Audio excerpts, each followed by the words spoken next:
It was supposed to be just another interview, a lively, thought-provoking conversation between Oprah Winfrey, the queen of talk television, and John Kennedy, a rising figure known for his intelligence, humility, and strong moral compass. But what happened that afternoon would leave millions talking for years. The audience came expecting inspiration. What they witnessed was a moment of truth that silenced a studio and reminded the world what unshakable faith truly looks like.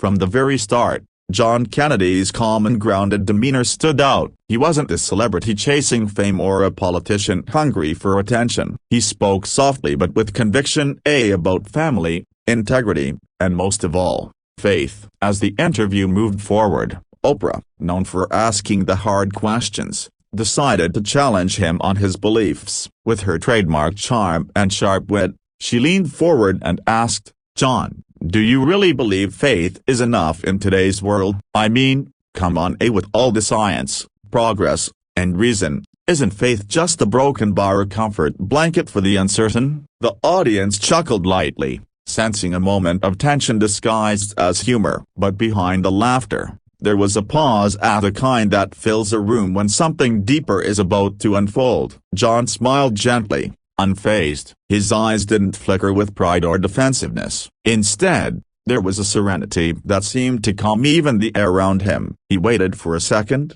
as if to honor the weight of the question, and then he answered in a voice that carried both warmth and power. "Oprah," he began, "faith isn't a comfort blanket, it's a compass. Science explains how the stars shine, but faith reminds me why they were placed in the sky. It's not about avoiding doubt, it's about walking through doubt without losing direction." The laughter faded. You could hear a pin drop. Even Oprah seemed taken aback, caught between admiration and reflection. She tried to counter, pressing him further, "But what about people who lose everything despite their faith? Doesn't that prove faith doesn't work?" John nodded slowly. "Faith doesn't promise an easy life," he said. "It promises meaning, even in pain. When my father passed away, I asked the same question you just did. I wanted to know why faith didn't save him. But I realized something. Faith isn't about what I get from God, it's about what I become because of him. Losing my father didn't weaken my faith, it revealed it."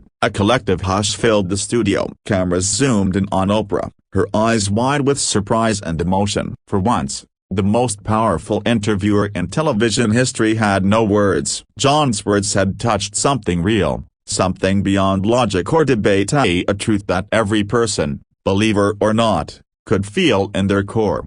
Then John shared a story that broke every barrier between speaker and audience. He talked about visiting a small church in Louisiana after a devastating flood. The people there had lost everything, homes, livelihoods, even loved ones. But instead of despair, he found them singing, praying, helping one another. "That's when I understood," he said softly. "Faith isn't about being spared from storms. It's about having the strength to rebuild when the waters recede." Tears welled in the eyes of several audience members. Even Oprah's expression softened from challenge to contemplation. "That's a broken bar powerful," she murmured, almost to herself. John smiled again, that same gentle, humble smile that never seemed to fade. "Faith doesn't always change the outcome," he said, "but it always changes the person, and sometimes, that's the real miracle." The audience erupted into applause, not the usual polite kind, but the kind that comes from deep within, a raw,